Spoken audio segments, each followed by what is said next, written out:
Okay, so Wednesday the 28th, we have sort of two big sections here. We've got this 30-minute Emom followed by a lot of posterior strength, and then you have the accessory to add on optional there. But let's just talk about this Emom to start off with. So 30 minutes of work, you've got 4 different working stations and then a rest station.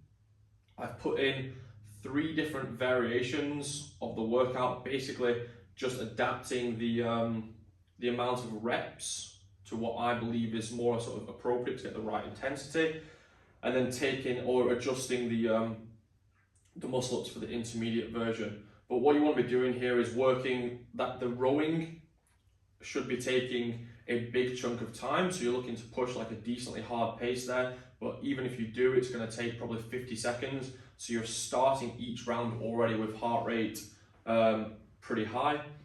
The sit-ups into pistols should take about 45 to 50 seconds again, depending on how confident you are on those movements. The ring muscle-ups and bar muscle-ups, again, should take a decent chunk of time just because you have that transition in there, and the fatigue is going to build up pretty quickly once you get into the later rounds. The fatigue will build up from the pulling and pushing of the rowing and the burpees, and then also as the core fatigues. So picking a number of reps there that can take pretty much the whole minute, but what you're aiming to do is hit the ring muscle-ups unbroken and then the bar muscle-ups unbroken right after that. But you could take maybe a 10 or 15 second break in between the ring and the bar muscle-ups if needed.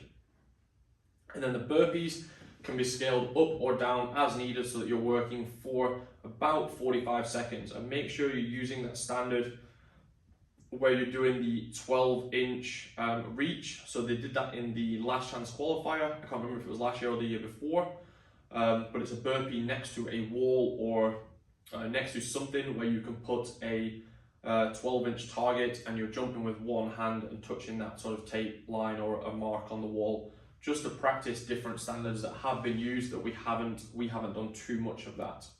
But like it says in the notes, pick a base Emom to start with, and then adjust the reps up or down as needed, and then you're working hard in every minute, about 45 all the way up to maybe even 55 seconds on each minute. So it's a pretty dense amount of work all the way through this one.